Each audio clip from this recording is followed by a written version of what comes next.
ხმაური და ფიზიკური დაპირისპირება ოზურგეთის საკრებულოში ნაცემი არიან საკრებულოს ოპოზიციონერი წევრები. ოზურგეთის საკრებულოში დაგეგმილ სხდომაზე დღეს ოცნების ჩინოვნიკებისთვის ხელფასების გაზრდაზე უნდა ემსჯელათ ხელისუფლების დეპუტატებს. ოპონენტებმა თავდაპირველად სხდომათა დარბაზთან სირცხვილის კორიდორი მოუწყვეს, სადაც საპროტესტო აქციებზე ნაცემი და ნაწამები მოქალაქეების ფოტოები ჰქონდათ მიტანილი.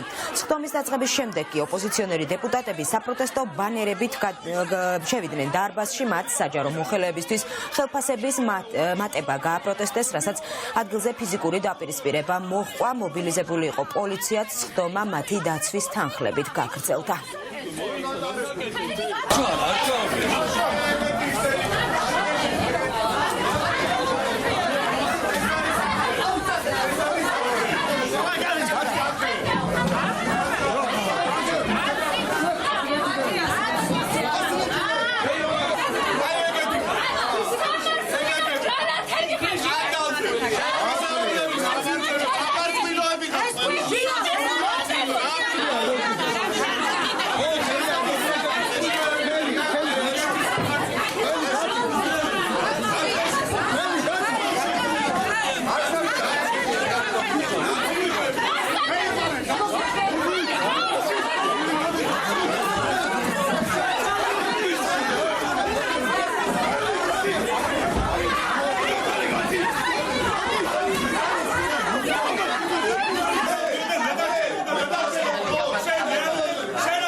ჩვენ იმისთვის რომ გვეჩვენებინა ამ ადამიანებისთვის როგორი დასახიჩრებები არიან, მათ შორის ოზურგეთელი ახალგაზრდები და როგორი ნაწამები არიან ადამიანები მათი რუსული რეჟიმის მიერ.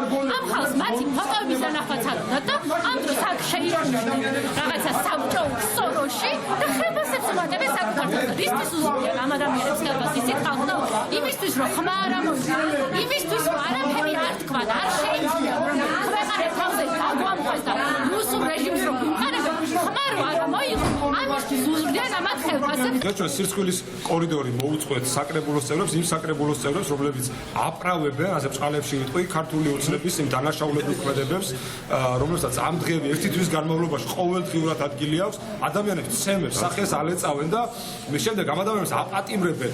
პოლიცია გადაიქცავ მილიციად, ადამიანებს ძარცვავენ, აცვლად იმისა, რომ პასუხისმგებლობა აიღოს თითოეულ მათგანმა, დღეს საკრებულოს თემაზე ხელფასებს მოიმატებენ ეს ბატონები და ქალბატონები და ამისთვის მოუწყვეთ სირცხვილის კორიდორი, მაგრამ დიდი ეჭვი მაქვს, რომ რაღაცა მაინდამაინც არ შეწუხებულა და არ აწუხებს გავსი რაღაცა.